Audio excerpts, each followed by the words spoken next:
एक और हम लोग एक्सपीरियंस ले लेंगे। प्रतिभा मुलेदी कुछ बोलेंगी?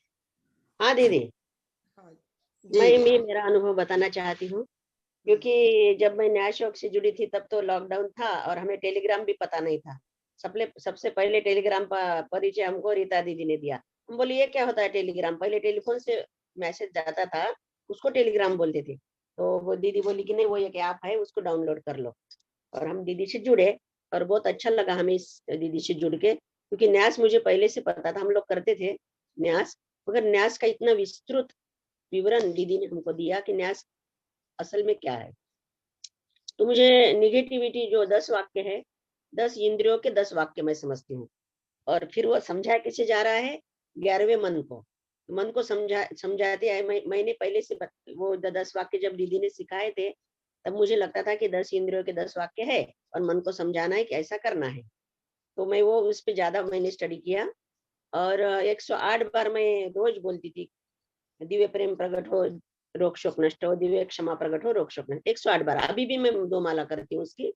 क्योंकि मुझे रोज निगेटिव फोन आते हैं, लोगों के प्रॉब्लम सॉल्व करने पड़ते हैं, तो कुछ ना कुछ अपने में निकलता है। दीदी की वजह से हमको बहुत अवेयरनेस आया। हम सबको बताते रहते हैं कि ये टीवी पे हम प्रतिक्रिया देते हैं, तो उसका भी दोष हमें लगता है। तो इसी की वजह से हमको कुछ ना कुछ बीमारी आ जाती है, हमें पता नहीं चलता है ना। दूसरी एक बहुत बड़ा अनुभव मैं बताना चाहती हूँ कि मैं योग निद्रा करती थी। योग निद्रा में मुझे पैर जमाना पड़ते थे, पास में लाना पड़ते थे, इतने मेरे पैर दुखते थे। जब से दीदी ने हमको ये न्यास योग सिखाया, तब से मैं कभी भी योग निद्रा में पैर जमा नहीं किए। 1 घंटे की हो, पौन घंटे की हो, मेरे पैर सीधे रहते हैं। ये मुझे पहला अनुभव हुआ। तो मुझे बहुत अच्छा लगा कि नहीं, ये न्यास योग का ही अनुभव है, क्योंकि हम अपने अंदर की निगेटिविटी निकल गई है और पॉजिटिविटी आ गई है। ये मुझे अनुभव रहा। और रहा हीलिंग का, तो मैं बड़ी इम्प्रेस थी 25 साल पहले हीलिंग से। तो एक बार हम गाँव में गए थे मलकापुर साइड में, तो एक व्यक्ति आया था वहां पर। बोले मुझे प्राणिक हीलिंग आता है, इतने इतने पैसे लूंगा। तो मैं बोली ये क्या होता है? वो बोले बड़ा इफेक्टिव होता है। तो तब से मेरे दिमाग में था कि एक दिन ये प्राणिक हीलिंग तो अपन सीखेंगे ही, मगर घर बैठे सीखने को मिलेगा ये नहीं पता था। तो दीदी ने बहुत अच्छे से हमको प्राणिक हीलिंग सिखाया। और मैंने दीदी को बहुत बार ये प्रश्न भी किया कि दीदी प्राणिक हीलिंग अलग है क्या? तो दीदी बोली नहीं, ये हीलिंग ही प्राणिक हीलिंग है। इसका मैं प्रयोग मेरे ऊपर तो करती रहती हूँ, मगर कोई बीमार रहा उसके ऊपर भी करती रहती हूँ।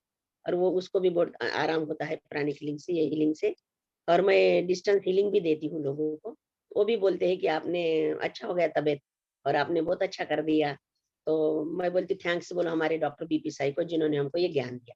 क्योंकि जिस गुरु से ज्ञान लिया जाता है, और हमारी रीता दीदी है ग्रैंड मास्टर, उनसे हमने ज्ञान लिया। जिस गुरु से ज्ञान लिया जाता है उसको थैंक्स बोलना चाहिए। हमारे गुरुदेव ने यही सिखाया कि बेटा सबके साथ चलो, सबका मित्र बनो, सबके साथ चलो, और सब मिलके एकजुट बनो।